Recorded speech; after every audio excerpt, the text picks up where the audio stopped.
Croeso I AMSER STORI eventer. Welcome to the venture Storytime. This is something very new and the tech has already gone wrong once, so bear with us. But yes, we are finding new ways of reaching out to you, our community of the venture, during these very strange times.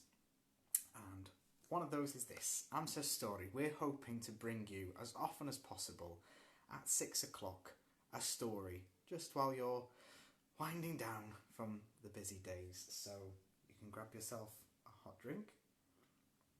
If you're feeling a bit chilly, you can grab yourself a hot water bottle. And then we're going to settle in and read a story. And we're going to start with one of my favourites, which is The Worst Witch by Jill Murphy. So we're going to start at the very beginning. It's a very good place to start. And if any of you want to join in with your comments or you want to be wished a good night, a North Star at the end, then please put your name below and we'll do the best to do that by the end. So let's start The Worst Witch by Jill Murphy. So chapter 1. We start with a picture of Mildred flying on her broomstick. Miss Cackle's Academy for Witches stood at the top of a high mountain surrounded by a pine forest. It looked more like a prison than a school, with its gloomy grey walls and turrets. Sometimes you could see the pupils on their broomsticks, flitting like bats above the playground. But usually the place was half hidden in mist, so that if you glanced up to the castle or the mountain, you'd probably not notice the building was there at all. Everything about the school was dark and shadowy. Long, narrow corridors and winding staircases. And of course, the girls themselves, dressed in black gym slips, black stockings, black hobnail boots, grey shirts, like mine, and even their summer dresses were black and grey, and their ties too. The only touches of colour were the sashes around their gym slips, a different colour for each house, and the school badge, which was a black cat sitting on a yellow moon. For special occasions, such as prize giving or Halloween, there was another uniform consisting of a long robe worn with a tall pointy hat. But as these were black too, it didn't really make much of a change. There were so many rules that you couldn't do anything without being told off. And there seemed to be tests and exams every week. Mildred Hubble was in her first year at the school. She was one of those people who always seemed to be in trouble. She didn't exactly mean to break the rules and annoy the teachers, but things just seemed to happen whenever she was around. You could rely on Mildred to have her hat on back to front, or her bootlaces trailing across the floor. She couldn't walk from one end of the corridor to the other without someone yelling at her. And nearly every night she was writing lines or being kept in. Not that there was anywhere to go if you were allowed out. Anyway, she had lots of friends, even if they did keep their distance in the potion laboratory. And her best friend Maud stayed loyally by her through everything, however hair-raising. They made a funny pair, for Mildred was tall and thin, with long plaits which she often chewed absent-mindedly. Another thing she was told off for. While Maud was short and tubby and had round glasses and wore her hair in bunches. On her first day at the academy, or at their first day at the academy, each pupil was given a broomstick and taught how to ride it, which takes quite a long time. It isn't nearly as easy as it looks. Halfway through the first term, they are each presented with a black kitten, which they train to ride their broomsticks. The cats weren't for any practical purpose except to keep tradition going. Some schools present owls instead, woo-hoo! But it's just a matter of taste. Miss Cackle was a very traditional headmistress who did not believe in any new-fandangled nonsense and trained her young witches to keep up all the customs that she had been taught in her young day.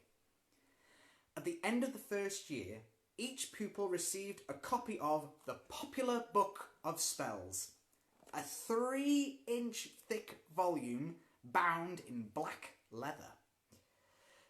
This was not really to be used, as they already had paperback editions for the classroom, but, like the cats, it was another piece of tradition.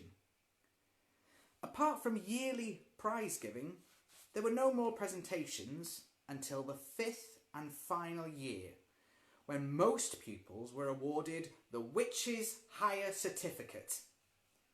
It did not seem likely that Mildred would ever get that far. After only 2 days at the school, she crashed her broomstick into the yard wall, breaking it in half and bending her hat.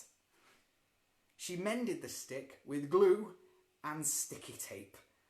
Unfortunately, it still flew, though there was an ugly bundle where the ends joined, and sometimes it was rather difficult to control. This story really begins halfway through Mildred's first term, on the night before the presentation of kittens. It was almost midnight, and the school was in darkness, except for one narrow window lit softly by the glow of a candle. This was Mildred's room, where she was sitting in bed, wearing a pair of black and grey striped pyjamas, and dropping off to sleep every few minutes. Oh. Maud was curled up on the end of the bed, enveloped in a grey flannel nightdress and a black woolen shawl. Each pupil had the same type of room, very simple, with a wardrobe, iron bedstead, table and chair, and a slit window, like the ones used by archers in castles long ago. There was a picture rail along the bare walls from which hung a sampler embroidered with a quotation from the Book of Spells, and also, during the day, several bats. Mildred had 3 bats in her room, little furry ones, which were very friendly. She was fond of animals and was looking forward to the next day when she would have a kitten of her own. And if you can see, there's a picture of Mildred and Maud in the bedroom, cuddled up at midnight. Everyone was excited about the presentation, and they had all spent the evening ironing their best robes and pushing the dents out of their best hats. Maud was too excited to sleep, so had sneaked into Mildred's room to talk about it with her friend. "What are you going to call yours, Maud?" asked Mildred sleepily. "Midnight," said Maud. "I think it sounds dramatic." "I'm worried about the whole thing," Mildred confessed, chewing the end of her plate. "I'm sure I'll do something dreadful, like treading on its tail, or else it'll take one look at me and leap out of the window. Something is bound to go wrong." Don't be silly, said Maud. You know you have a way with animals.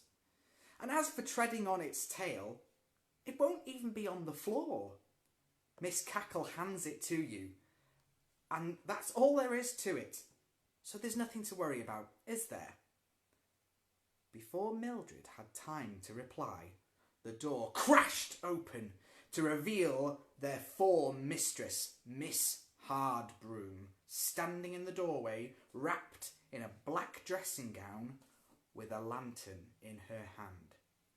She was a tall, terrifying lady with a sharp, bony face and black hair scragged back into such a tight knot that her forehead looked rather stretched.